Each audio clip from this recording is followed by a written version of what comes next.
மல்லி சீரியல்ல என்னெல்லாம் சுவாரஸ்யமான விஷயங்கள் நடக்க போகுதுன்னு பார்க்கலாம் வாங்க.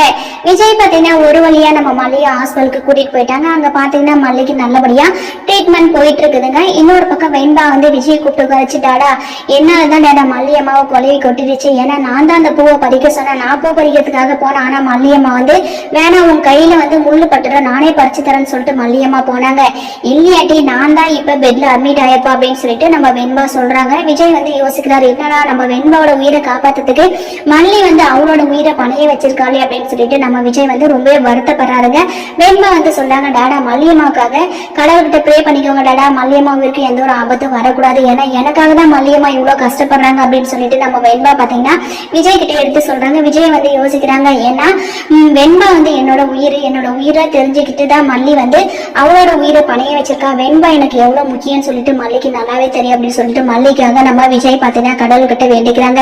மல்லி உனக்கு எதுவும் ஆகாது, உன்னோட நல்ல மனசுக்கு நீ நல்லபடியா திரும்பி வந்துருவா அப்படின்னு சொல்லிட்டு விஜய் ஒரு பக்கம் வேண்டிக்கிட்டு இருக்காருங்க. நம்ம வெண்பாவும் வேண்டிட்டு இருக்காங்க. சோ ஒரு வழியா நம்ம மல்லி பாத்தீங்கன்னா மயக்கத்துல இருந்து தெளிஞ்சு வெளியில வந்துட்டாங்க. அந்த நேரம் பார்த்து நம்ம விஜய் பாத்தீங்கன்னா பக்கத்துல இருக்காரு. நம்ம மல்லிக்காக ஜூஸ் எல்லாம் போட்டு கொடுக்குறாங்க. ஆனா மல்லி வேணாம் விஜய் சார், நீங்க என்ன நல்லபடியா பாத்துக்கிறீங்க, எனக்கு இதெல்லாம் செய்ய வேணாம், எனக்கு எது இப்ப வேணாம் அப்படின்ற மாதிரி நம்ம மல்லி சொல்றாங்க. ஆனா டாக்டர் பாத்தீங்கன்னா விஜய் கிட்ட மல்லி ரொம்பவே சத்து இல்லாம இருக்கிறாங்க, அதனால அவங்களுக்கு அப்பப்போ ஃப்ரூட் ஜூஸ் அப்படின்னு சொல்லிட்டு அவங்கள நல்லபடியா கவனிச்சுக்கணும் அப்படின்ற மாதிரி டாக்டர் விஜய் கிட்ட சொல்லியிருக்காங்க. அதனால விஜய் பாத்தீங்கன்னா மல்லிக்காக ஜூஸ் எல்லாம் போட்டு கொடுக்குறாங்க. மல்லி இதை கொஞ்சம் கூட எதிர்பார்க்கலங்க. சோ ஏதோ ஒரு விதத்துல விஜய் நம்ம மல்லியை நல்லபடியா பாத்துக்கிறாங்க அப்படின்ற சந்தோஷம் நம்ம அன்னபுண்ணியமாவுக்கு இருக்குது. ஆனா ரஞ்சிதா இந்த ராஜேஸ்வரி ரெண்டு பேரும் ஏமாந்து போயிட்டாங்க.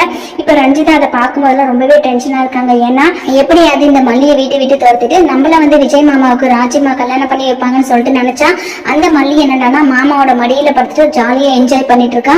இந்த ராஜிமா எனக்கு கல்யாணம் பண்ணி வைக்கணும்னு சொல்லிட்டு யோசிக்காம அவளை பழி வாங்கினதுக்கு அந்த மல்லியை பழி வாங்கணும்னு சொல்லிட்டு இப்ப குழவியை கொண்டு அவளை கொட்ட வச்சுட்டாங்க.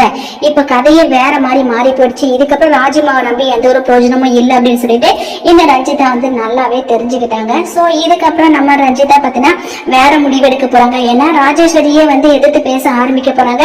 இது எல்லாம் கேட்டுட்டு ராஜேஸ்வரி சும்மா இருக்க மாட்டாங்களா, ரஞ்சிதாவுக்கு சரியான பதிலடியை கொடுக்க போறாங்க. வாங்க வெயிட் பண்ணி பார்க்கலாம். இந்த வீடியோ பிடிச்சிருந்தா மறக்காம நம்ம சேனலை சப்ஸ்கிரைப் பண்ணுங்க. தேங்க்யூ.